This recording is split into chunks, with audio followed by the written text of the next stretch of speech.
Theatre എൻ്റെ അടുത്ത തിയേറ്ററിൽ വരുന്നില്ല, അല്ലെങ്കിൽ അതിനകത്ത് ഇല്ല എന്ന് പറയുന്നുണ്ട്. നമ്മളാണെങ്കിൽ വിഷ്വൽസൊക്കെ ഷെയർ ചെയ്യുമ്പോൾ. അപ്പോൾ അത് എന്തുകൊണ്ടാണ് തിയേറ്ററുകളിൽ എല്ലാ തിയേറ്ററുകളിലും ഇപ്പോൾ എല്ലാ തിയേറ്ററിലും റിലീസിങ് ആയിരുന്നു ഈ ചിത്രം?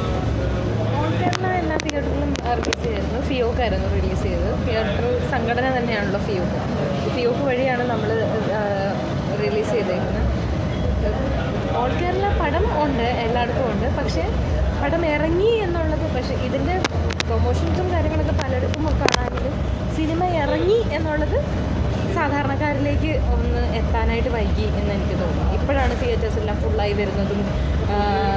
തുടക്കത്തിൽ അതിപ്പോൾ എനിക്കൊന്ന് മൗത്ത് പബ്ലിസിറ്റി കൂടെയാണ് ഇത് കയറി വന്നത്. കാര്യം പ്രൊമോഷൻസ് പോസ്റ്റേഴ്സ് കുറവായിരുന്നു, അങ്ങനെ കാണുന്നുണ്ടായിരുന്നില്ല. അപ്പോൾ ഇറങ്ങിയോ ഇല്ലയോ എന്നുള്ളത് നമ്മൾ എപ്പോഴും ഞാൻ ഓർത്ത് ഓൺലൈനായിരിക്കും, ആളുകളെല്ലാം ഓൺലൈനിലായിരിക്കും കാണുന്നത് എന്ന് വിചാരിച്ചു. പക്ഷേ കൂടുതൽ ജനങ്ങളും റോഡിൽ ഒട്ടിച്ചേക്കുന്ന പോസ്റ്റേഴ്സ് ഇതൊക്കെ കാണുമ്പോഴാണ് ഒരു സിനിമ ഇറങ്ങി എന്നുള്ളത് മനസ്സിലാകുന്നത്. അപ്പോൾ അത് വളരെ കുറവായിരുന്നു സിനിമയ്ക്ക്. അതെന്തുകൊണ്ടാണ് ഈ ഓഫ്ലൈൻ മാർക്കറ്റിംഗ് ഇതിന് ചെയ്യാണ്ടിരുന്നത്? അത് ഞാൻ അങ്ങനെ മനഃപൂർവ്വം അത് കുറച്ചതല്ല. ഞാൻ അടിച്ചു കൊടുക്കാനുള്ള പോസ്റ്റേഴ്സ് എല്ലാം അടിച്ചു കൊടുത്തതാണ്. ഇത് സംഘടനയാണ് ഇത് ഒട്ടിക്കുന്നത്. പക്ഷെ അത് മഴ കാരണം അവർക്ക് ഒട്ടിക്കാൻ പറ്റിയില്ല. അപ്പോൾ അതുകൊണ്ട് പോസ്റ്റേഴ്സ് കുറഞ്ഞു പോയി. അത് കാരണം പടം ഇറങ്ങി എന്നുള്ളത് ആളുകൾ അറിഞ്ഞു വരാനായിട്ട് കുറച്ച് ടൈം എടുത്തു. അപ്പോൾ പടം ഇപ്പോഴാണ് മൗത്ത് പബ്ലിസിറ്റിയിലാണ്. പടം ഫാമിലി ഓഡിയൻസ് ഭയങ്കരമായിട്ട് വർക്കാവുന്നു, എല്ലാവരും ചിരിക്കുന്നു, സന്തോഷിക്കുന്നു, വിസിലടിക്കുന്നു. അതൊക്കെ കാണുമ്പോൾ ഭയങ്കര സന്തോഷമുണ്ട്. ഈ വിവാദങ്ങൾക്ക് നടുവിലൂടെയാണ് ഈ സിനിമ റിലീസായത്. അപ്പോൾ ഇപ്പോൾ മാം തന്നെ പറയുന്നുണ്ട് ഈ തിയേറ്ററുകാർക്ക് സെയിൽ നടക്കുന്നില്ല എന്നൊരു കേസ് പറയുന്നുണ്ട് പല പടങ്ങൾക്കും. അപ്പോൾ ഈ ഒരു സിനിമ ഇറങ്ങിയത് ഈ വിവാദങ്ങൾ ബാധിച്ചിട്ടുണ്ട് ഈ സിനിമയെ? അതെനിക്കറിയില്ല. വിവാദങ്ങൾ ബാധിച്ചിട്ടുണ്ടെന്ന് അറിയില്ല. എനിക്ക് തോന്നുന്നു ഓവർസീസ് ബാൻ എന്നുള്ളത് പലരും തെറ്റിദ്ധരിച്ചു. ഇതിനകത്ത് എന്തോ മതവിരുദ്ധമായ എന്തോ ഉണ്ട് സിനിമയിൽ എന്നൊക്കെ ആളുകൾ തെറ്റിദ്ധരിച്ചു. അത് അങ്ങനെ ഒന്നുമില്ല സിനിമയിൽ. ഇതിനകത്തൊരു സബ് പ്ലോട്ടിൽ LGBTQ കണ്ടൻറ്റ് ചെറുതായിട്ട് പറഞ്ഞു പോകുന്നുണ്ട്. വളരെ സെൻസിറ്റീവ് ആയിട്ടുള്ളൊരു ടോപ്പിക്കാണത്. അത് ഒരു തരത്തിലും ആരെയും ഡാമേജ് ചെയ്യാത്ത രീതിയിൽ വളരെ ബ്യൂട്ടിഫുള്ളായിട്ടാണ് അത് നമ്മൾ ഹാൻഡിൽ ചെയ്തേക്കുന്നത്. അപ്പോൾ അതല്ലാതെ ഇതിനകത്ത് വേറെ നിരോധിക്കേണ്ടതായ ഒരു കാര്യവുമില്ല. ഫാമിലി ഓഡിയൻസിന് വന്നിരുന്ന് കാണാൻ പറ്റുന്ന, കുഞ്ഞുങ്ങളും കുടുംബവുമായിട്ട് വന്നിരുന്ന് കാണാൻ പറ്റുന്ന, മനസ്സ് തുറന്ന് ചിരിക്കാൻ പറ്റുന്നൊരു സിനിമ കൂടിയാണ് ഈ പലപ്പോഴും സിനിമയ്ക്കെതിരെയല്ല വിമർശനങ്ങൾ വരുന്നത്, ഈ ഷൈനിനെതിരെയാണ് വിമർശനങ്ങൾ വരുന്നത്. അപ്പോൾ അതിനെ ആസ് എ പ്രൊഡ്യൂസർ എന്ന നിലയ്ക്ക് എങ്ങനെയാണ് നോക്കുകയാണ്? ഞാൻ അതിനകത്തൊക്കെ എന്ത് പറയാനായിട്ടാണ്? ഓരോരുത്തർക്കും വ്യക്തിപരമായിട്ട് ഓരോ അഭിപ്രായങ്ങൾ ഉണ്ടാവില്ല. അതൊരിക്കലും സിനിമയുമായിട്ട് കൂട്ടിക്കൊഴിക്കരുതെന്ന് എനിക്ക് പറയാനുള്ളൂ. ഇപ്പം ഇതൊരു ഷൈനികം മാത്രം ചെയ്തേക്കുന്ന സിനിമയല്ല. ഇത് സാൻഡ്ര തോമസ് പ്രൊഡ്യൂസ് ചെയ്തേക്കുന്ന, ഷൈൻ ടോം ചാക്കോയും ബാബുരാജും മാലാപാർവതിയും മഹിമ നമ്പ്യാരും എല്ലാം അഭിനയിച്ചിരിക്കുന്ന, ഇതിനകത്ത് എല്ലാ ജാതിയിലും മതത്തിലും പെട്ട എല്ലാവരും ഒരുപോലെ നിന്ന് വർക്ക് ചെയ്തേക്കുന്ന ഒരു സിനിമയാണ്. അപ്പോൾ സിനിമയായിട്ട് കാണാം, അല്ലാതെ മതവും ജാതിയുമായി കൂട്ടിക്കൊഴിക്കാതിരിക്കുക എന്നുള്ളത് എനിക്ക് പറയാനുള്ളൂ. പിന്നെ ഓരോരുത്തരുടെയും വ്യക്തിപരമായ അഭിപ്രായം അതും സിനിമയുമായിട്ട് എന്തിനാണ്, കലയ്ക്കെന്ത്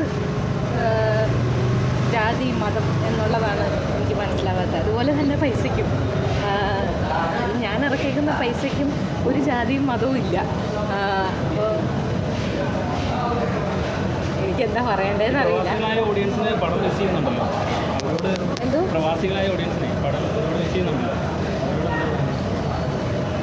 ഇപ്പോഴും എനിക്ക് ഒരുപാട് പേര് മെസ്സേജ് അയക്കാറുണ്ട്, ഇത് ഇനിയെങ്കിലും GCC റിലീസ് ചെയ്യുക. കാര്യം കുഴപ്പമൊന്നുമില്ല എന്ന് എല്ലാവരും പറയുന്നത് കേട്ടു. റിവ്യൂസ് വരുന്നുണ്ട്, എല്ലായിടത്തും നിന്ന് റിവ്യൂസ് എല്ലാം വരാൻ തുടങ്ങിയപ്പം GCCയിലൂടെ ഒരുപാട് പേര് മെസ്സേജ് അയക്കുന്നുണ്ട്, എനിക്ക് ഇനിയെങ്കിലും റിലീസ് നടക്കുമോ, ഈ വെള്ളിയാഴ്ച നടക്കുമോ എന്നൊക്കെ എല്ലാവരും ചോദിക്കുന്നുണ്ട്.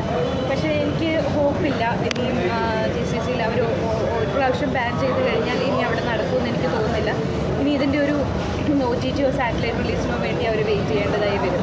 അങ്ങനെ എന്തെങ്കിലും സംസാരം നടന്നിരുന്നു ഇതിൻ്റെ സെയിൽ? കാരണം തിയേറ്ററിൽ നന്നായിട്ട് ഓടിയാൽ മാത്രമാണ് OTT അടക്കം എടുക്കുന്നുള്ളൂ ഇപ്പോൾ.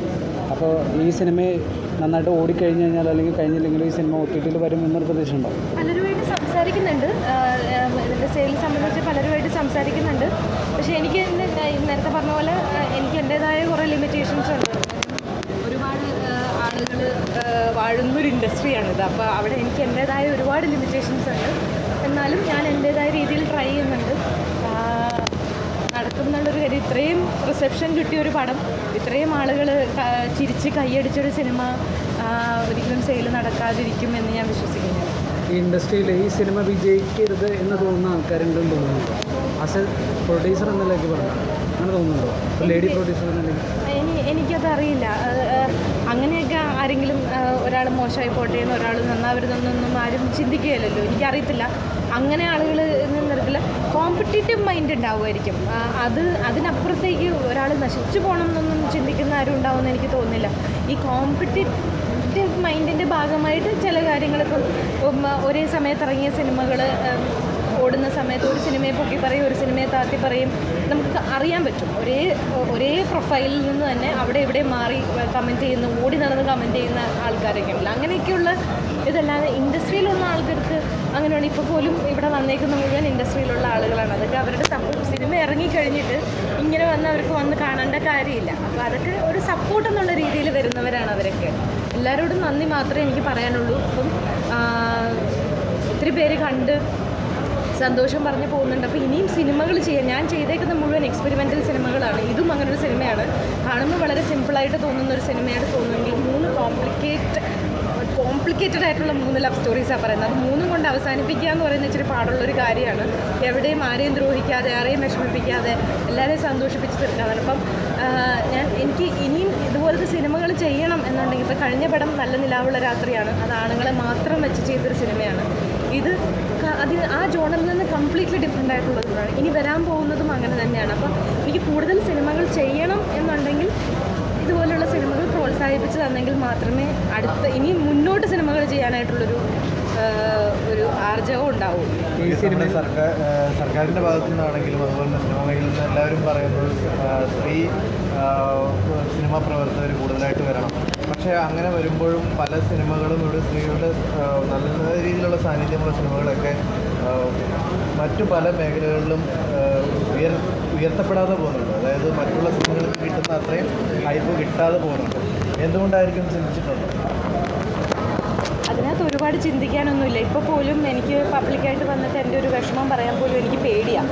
ഞാനത് പറഞ്ഞാൽ എന്നെ അതിന് നെഗറ്റീവായിട്ടേ ആളുകൾ കാണുള്ളൂ. ഓക്കെ, അവർ ഫീമെയിൽ കാർഡ് ഇട്ടു, അല്ലെങ്കിൽ അവർ വിക്ടിം കാർഡ് ഇട്ടു, പിന്നെ എന്തിനാണ് ഈ പണിക്ക് ഇറങ്ങുന്നത് എന്നൊക്കെ രീതിയിലെ ആളുകൾ കാണുള്ളൂ. അപ്പോൾ അതുകൊണ്ട് തന്നെ ഞാൻ നിൽക്കുന്ന ഒരു മെയിൽ ഡോമിനേറ്റഡ് ഇൻഡസ്ട്രിയിലാണ്. അവിടെ എന്നെ ആട് പെണ്ണെന്നുള്ള രീതിയിൽ എന്നെ മാറ്റുന്നതിനോട് എനിക്ക് യോജിപ്പില്ല. അതുകൊണ്ട് തന്നെയാണ് ഞാനൊരു വിഷമവും അല്ലെങ്കിൽ എൻ്റെ ഒരു പരാതിയും ഞാൻ എവിടെയും പറയാത്തത്. ഓരോ സിനിമയ്ക്കും അത് ഡിസേർവ് ചെയ്യുന്ന ഒരു വിജയം കിട്ടണം എന്ന് ആഗ്രഹിക്കുന്നു. അത്രേ ഉള്ളൂ. ഈ അവസാനമായിട്ട് ലിറ്റിൽ ആർട്സ് എന്ന് പറയുന്ന സിനിമേനെ കുറിച്ച് പ്രേക്ഷകരോട് എന്താ പറയാ?